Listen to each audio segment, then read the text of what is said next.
Hola, soy Gabriel León y estás escuchando La Ciencia Pop, un podcast sobre historias de ciencia. ¿Y son felices? La felicidad es una cosa que parecemos perseguir de manera constante y que además añoramos para el futuro. Y eso es fascinante. No existe ningún otro animal que, como nosotros, piense en el futuro. En los otros animales, las conductas relacionadas con el futuro están comandadas por mecanismos automáticos. En cambio, nosotros sí nos podemos imaginar el futuro. Y parte importante del tiempo que nos pasamos pensando en el futuro, estamos pensando en nuestra felicidad futura. ¿Qué nos hace felices? ¿Qué parte del cerebro regula este comportamiento acerca de pensar en la felicidad? ¿Somos capaces realmente de darnos cuenta de qué cosas son las que nos harán felices? El día de hoy, en la Ciencia Pop, tendremos una conversación sobre el cerebro, el futuro y la felicidad. Y recuerden que si les gusta este proyecto, lo pueden apoyar a través de mi página en Patreon. Para eso, vayan a www.patreon.com/lascienciapop. Agradezco como siempre a todos los que se han inscrito para apoyar el proyecto, especialmente a Sebastián Toledo, Hablemos.de Alberto Montt y Laura, Fernando Toro y Claudia D'Alenson. Muchísimas gracias a todos. A diferencia de otros animales, los seres humanos gastamos muchísimo tiempo pensando en lo que no está pasando alrededor nuestro. Estamos contemplando eventos que sucedieron en el pasado o algunos que podrían suceder en el futuro. Algunos de esos eventos, la verdad es que nunca van a suceder, como por ejemplo cuando dan sus discursos de aceptación del Oscar frente al espejo en el baño. En efecto, el pensamiento independiente del estímulo o este deambular de la mente parece ser el modo predeterminado que tiene el cerebro para operar. Y aunque esta habilidad es un logro evolutivo notable que permite que las personas aprendan, razonen y planifiquen, puede tener un costo emocional enorme.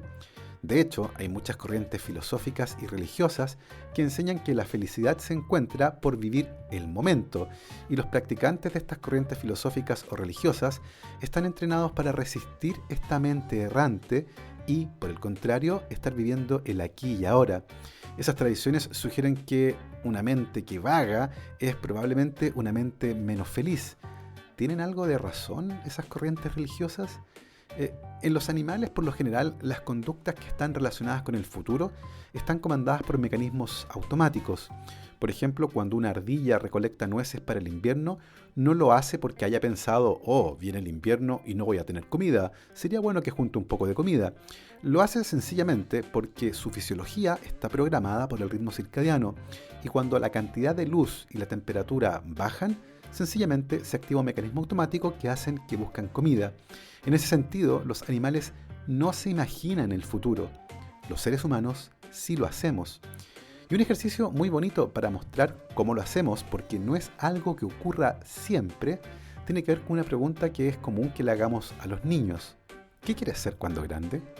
Y es una pregunta sumamente interesante, porque si recuerdan lo que ustedes contestaron y lo analizan ahora, se van a dar cuenta que ustedes no contestaron a la pregunta que les hicieron, porque básicamente cuando uno le pregunta a una niña o a un niño qué quiere ser cuando grande, no se puede imaginar qué significa cuando grande, y por lo general responden lo que quieren ser ahora, porque como les decía, básicamente no pueden entender lo que significa cuando grande.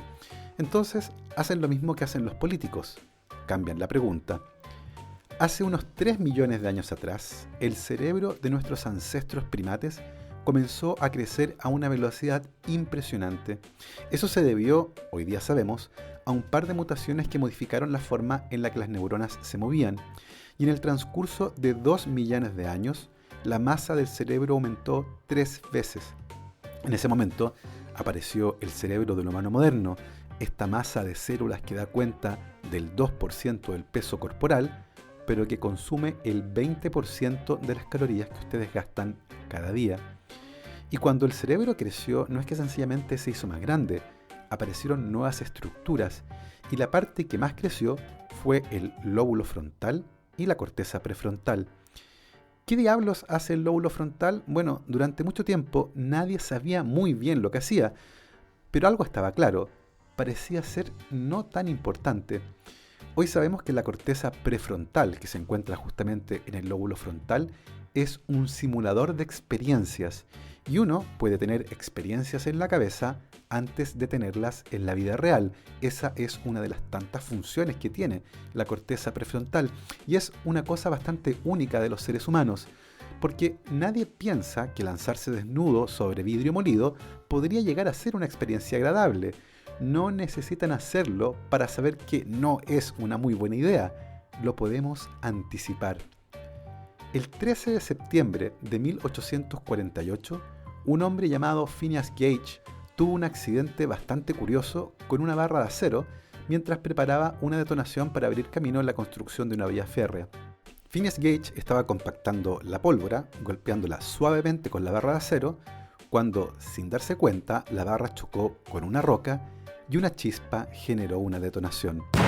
La barra de acero salió disparada en línea recta hacia arriba y la cabeza de Phineas Gage estaba a medio camino. La barra de acero entró por la mandíbula y salió por la parte superior, llevándose el ojo izquierdo y una porción del cerebro de Phineas Gage. Sin embargo, este hombre hizo algo inesperado. No murió. Luego de estar inconsciente un rato, se levantó y pidió que lo llevaran al médico, que no podía creer la historia que le estaban contando. El periodista Francisco Aravena escribió un libro que está centrado en este caso y así describe lo que le ocurrió a Phineas Gage después de este particular accidente. Phineas Gage, que para entonces tenía 25 años, era un tipo muy reconocido por su inteligencia, por su claridad, por su eficiencia como líder, como jefe de grupo. Se decía que era el capataz más eficiente y preparado que un contratista podría emplear, inteligente, energético, persistente. Pero bueno, después ocurrió lo del accidente y su recuperación, que es un capítulo aparte en términos de lo milagrosa que fue científicamente hablando, digamos. O sea, tenía todo para morir, pero el doctor Harlow lo salvó con su tratamiento.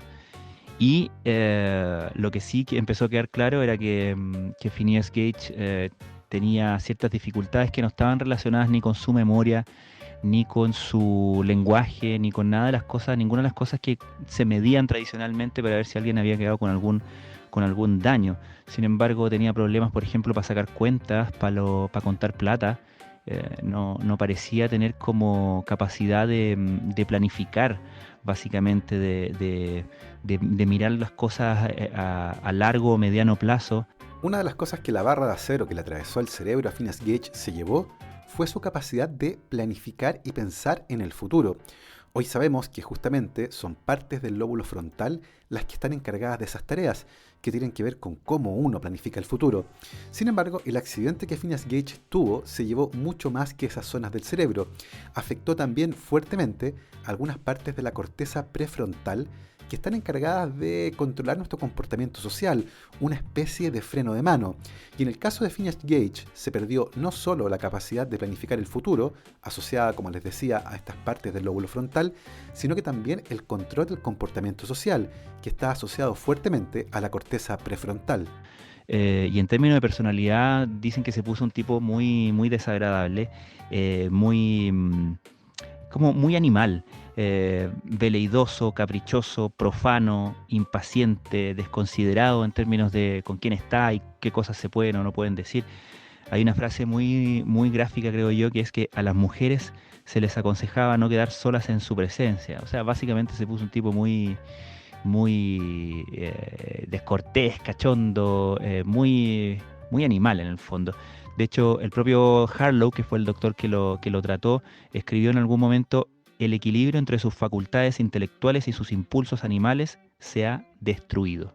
Y la frase que más caló es la que decían amigos, conocidos de él, decían: Gage ya no era Gage. El libro que Francisco escribió se llama La vida eterna de Phineas Gage, y en él describe los cambios en la personalidad que Gage experimentó a partir del accidente, cambios relacionados con su pobre capacidad para anticipar el futuro y también los cambios relacionados con su personalidad a partir de este grotesco accidente. A principios del siglo XX se demostró que la destrucción selectiva de algunas zonas del lóbulo frontal hacía que chimpancés perdieran ciertas conductas agresivas. El neurobiólogo portugués Egas Moniz estaba interesado en encontrar algún mecanismo que le permitiera calmar a sus agitados y a veces bastante violentos pacientes psicóticos, así que se le ocurrió usar esa técnica. Y pareció funcionar, tanto que en 1949 le dieron el Premio Nobel de Medicina por este descubrimiento. El trabajo de Egas Moniz ha sido criticado en parte porque se exageró en cuanto a los beneficios que los pacientes experimentaban. Moniz tenía un discípulo en Estados Unidos llamado Walter Jackson Freeman II, quien adoptó el procedimiento y lo llamó lobotomía. Años más tarde copió una técnica del cirujano italiano Amarro Fiamberti, quien operaba el cerebro accediendo a través de las órbitas de los ojos. Nació así la lobotomía transorbital, un procedimiento que con el tiempo demostró tener beneficios muy limitados y regularmente era ejecutado en lugares poco apropiados y sin las más mínimas medidas de seguridad o higiene. La técnica finalmente fue refinada para eliminar algunos efectos indeseados y lentamente comenzó a emerger un hecho. Había personas que efectivamente parecían estar mucho mejor cuando se les eliminaba una parte específica del lóbulo frontal. Si bien esas personas eran menos ansiosas y no había efectos negativos en su inteligencia, sí tenían serios problemas para planificar el futuro. Eso es parecido a uno de los síntomas que tenía Phineas Gage. Por ejemplo, a pesar de ser personas inteligentes, no podían resolver un juego cuando la solución implicaba planificar varios movimientos al mismo tiempo. Eran personas menos ansiosas, pero no podían planificar. ¿Qué tienen en común? Bueno, pensar acerca del futuro. Hay un caso que es bastante emblemático y se conoce como el caso del paciente NN 1981, una persona que sufrió daño en el lóbulo frontal luego de un accidente de tránsito. Durante su recuperación, un psicólogo lo entrevistó y una de las preguntas que le hizo fue: ¿qué harás mañana? La respuesta de NN fue: no lo sé. El psicólogo le contrapreguntó: ¿qué sientes cuando piensas en la pregunta? Y NN respondió: es como estar en una pieza sin nada, como nadar en medio de un lago, es un presente permanente. Bueno, y en este presente tenemos que ir a un corte, pero en el futuro cercano les voy a contar acerca de cómo nuestro cerebro busca y eventualmente consigue ser feliz. La Ciencia Pop cuenta con el auspicio de Micrae, la primera marca de dermocosmética chilena. Su crema facial anti-envejecimiento contiene el extracto único BioAlgae, creado en Chile en base a lo mejor de la microalga clorela. Su concentrado tiene propiedades que generan efectos nutritivos y directos sobre tu piel. Vayan a www.micrae.cl y podrán comprar con un 15% de descuento si utilizan el código promocional CienciaPop, todo junto. Micrae, dermocosmética basada en ciencia.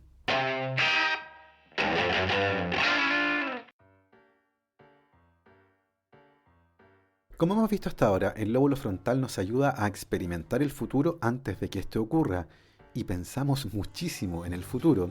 De hecho, cerca del 15% del tiempo que estamos despiertos, estamos pensando sobre eventos en el futuro, y esto ciertamente puede producir ansiedad, pero también nos lleva a escenarios imaginarios, y esos escenarios imaginarios son la mayor parte del tiempo placenteros. Por ejemplo, a la pregunta: ganaron una cena en un restaurante francés, 3 estrellas Michelin, el mejor vino y la mejor comida. ¿Cuándo la quieren? ¿Ahora mismo? ¿Mañana o en una semana?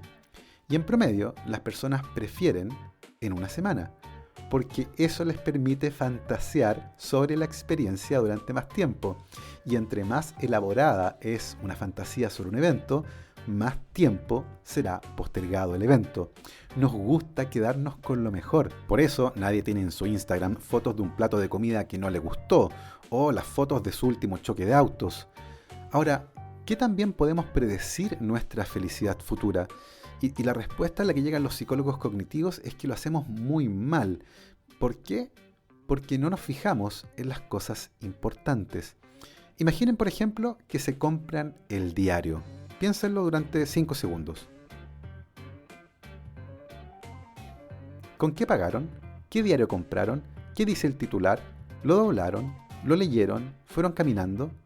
Probablemente no imaginaron todos estos detalles, solo imaginaron el centro, ustedes con el diario.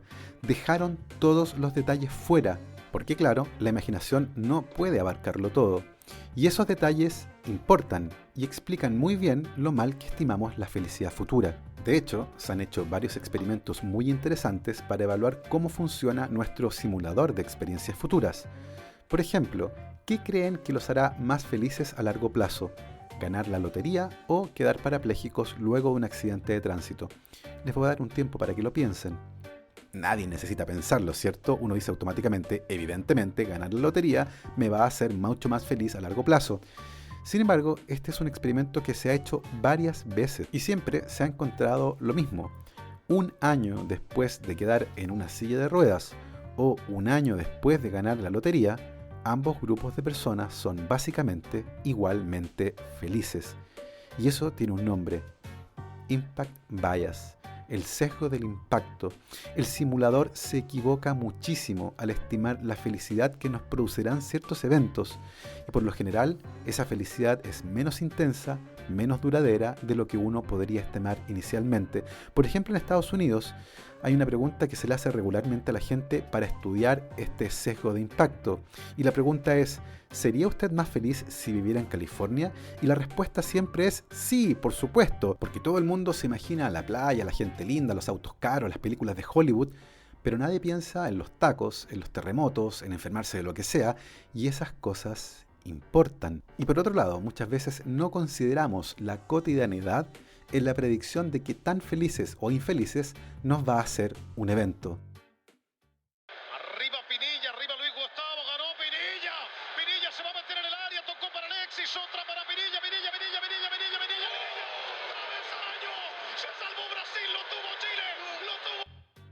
Si antes de ese partido con Brasil yo hubiera hecho una encuesta y les hubiera dado dos futuros posibles, en uno Pinilla patea, la pelota pega en el palo y entra, y en el otro pasa lo que pasó: Pinilla patea, la pelota pega en el palo y sale, y después Chile pierde en penales. Si yo les hubiese pedido que predijeran su felicidad o infelicidad futura, muy probablemente me hubiesen dicho que hubieran sido tremendamente infelices en el escenario donde no es gol y tremendamente felices en el escenario donde es gol. Pero si yo al mismo tiempo les doy algunos detalles cotidianos y los hago pensar en el trabajo, en los niños, en el colegio, en las cuentas, automáticamente solo ese hecho hace que se normalice nuestra estimación. Y quienes pensaron en un escenario donde la pelota efectivamente no entra, serían menos infelices. Y aquellos que piensan en un escenario donde la pelota sí entra y es gol y Chile clasifica, no van a ser tan felices como ellos creían. De esta forma, pensar en cosas triviales hace que la predicción de nuestra felicidad futura mejore. Otra de las predicciones que regularmente se hace con respecto a la felicidad tiene que ver con el dinero. Entre más dinero uno gane, ciertamente va a ser más feliz. Pero esa relación lineal solo llega hasta los 4 millones de pesos al mes. Sobre esa cantidad de dinero, la gente ya no es mucho más feliz. Eso quiere decir que el dinero per se no hace la felicidad, sino lo que hacemos con el dinero.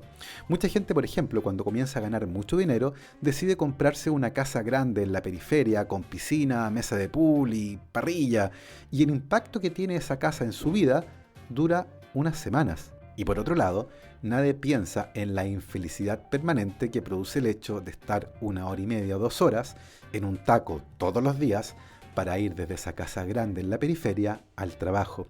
De hecho, hay estudios que muestran que las personas son más felices cuando gastan dinero en otras personas que en ellos. De hecho, hay un estudio donde a estudiantes de Harvard le pasaron $20 y les dijeron: cómprense algo para ustedes o regálenlo. Y después de eso les hicieron una encuesta sobre qué tan felices eran. Los más felices eran aquellos que habían gastado el dinero en otros. El psicólogo cognitivo de Harvard, Dan Gilbert, explica que existe una especie de sistema inmune de la felicidad, un sistema que nos ayuda a cambiar las visiones del mundo para sentirnos mejor con la visión del mundo que finalmente nos toca. Gilbert dice que finalmente sintetizamos la felicidad y por lo tanto la felicidad no es algo que uno encuentra, es algo que uno también puede hacer. Ahora, el término felicidad sintética suena a algo así como un premio de consuelo, como que no fuera felicidad, pero la verdad es que es felicidad tan buena como la natural. De esta forma, cuando obtenemos lo que queremos, somos felices.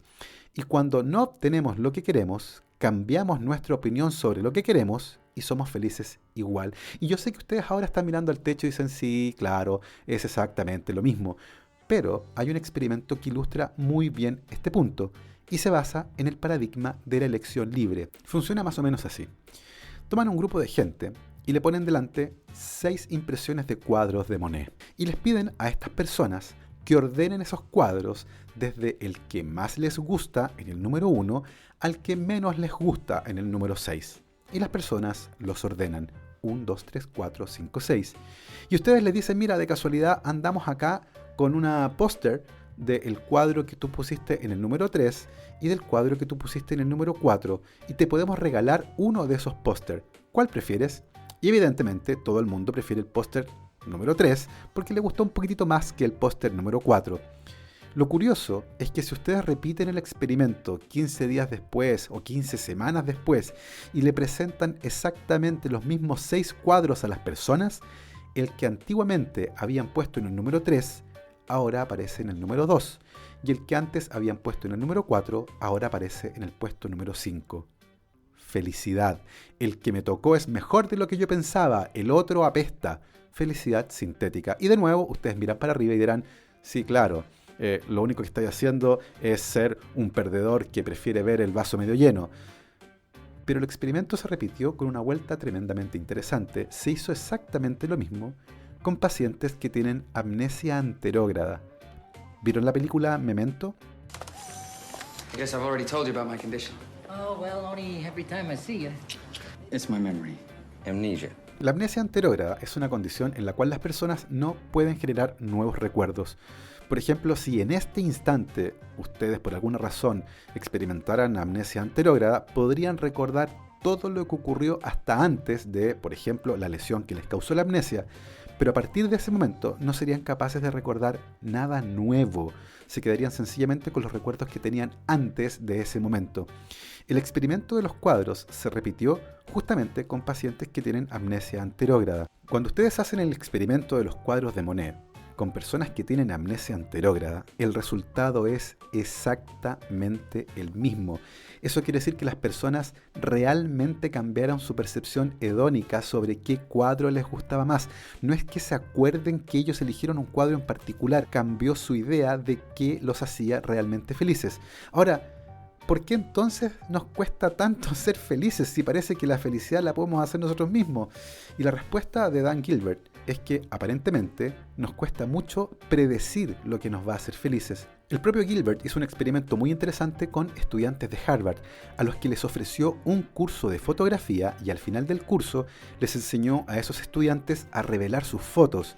Los estudiantes revelaron las 2 fotos que más les habían gustado y al terminar el proceso les dijeron a los estudiantes, ¿saben qué? Estas 2 fotos, que son las que más les gustaron, son muy bonitas, pero solo pueden quedarse con una porque hay otra que tenemos que mandar a otro laboratorio en Inglaterra y esa otra foto no la van a ver nunca más. Así que tienen que decidir con cuál foto se van a quedar. Para el experimento decidieron generar 2 grupos de estudiantes. Unos que automáticamente tenían que ceder la foto que iban a mandar a Inglaterra y otros que durante 4 días podían cambiar su decisión con respecto a la foto que iban a conservar. Y después del experimento, les hicieron un test acerca de cuán felices habían sido con su elección. Y lo que encontraron fue fascinante. Quienes tuvieron la opción de cambiar la foto, estuvieron menos felices con su elección inicial, que es probablemente algo parecido a lo que les ocurre cuando tienen que comprarse un helado, y en la tienda tienen 167 sabores de helado, y se quedan pensando que tal vez tendrían que haberse comprado otro. Ahora, la cosa más fascinante con el experimento de las fotografías es que se repitió, pero esta vez, desde el inicio, se le dijo a los estudiantes que había 2 formatos. Uno en el cual podían durante 4 días cambiar de opinión con respecto a las fotos que iban a perder o a conservar, y otro donde en el momento que decidieran ya no podían cambiar su opción.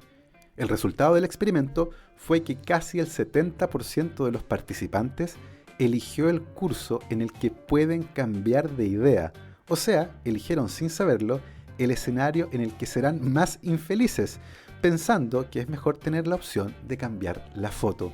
Ciertamente, las investigaciones con respecto a la felicidad son bastante complejas y cambian culturalmente, con la edad, con el sexo y particularmente con la experiencia. Se sabe, por ejemplo, que existe una suerte de efecto neutralizador y entre más cosas y dinero tienen, finalmente el entorno hace que eso pierda interés y por eso quieren más. De hecho, las investigaciones relacionadas con felicidad sugieren que si tienen dinero, lo mejor es gastarlo en experiencias más que en cosas. Finalmente, una de las cosas que queda más clara es que los seres humanos tenemos una tendencia enorme a sobreestimar la diferencia en felicidad que dos escenarios nos van a producir. Y eso tiene consecuencias tremendamente relevantes, porque muchas veces las personas caen en conductas egoístas o sencillamente criminales por obtener algo que ellos creyeron que los iba a hacer felices, cuando a la larga la diferencia era mínima y no merecía la pena pasar por encima de otro. Y esa también es una gran lección. Muchas veces la felicidad está más cerca de lo que uno cree y para obtenerla no necesitamos hacerle daño a nadie o gastar cantidades desorbitantes de dinero en algo que al poco rato vamos a dejar abandonado. Lo que no los abandona es este podcast. Quedo atento a las sugerencias que me quieran hacer para temas. Muy pronto tendremos un especial nuevo acerca de coronavirus y por supuesto la próxima semana tendremos un nuevo capítulo de la ciencia pop. Que esté muy bien, lávense las manos.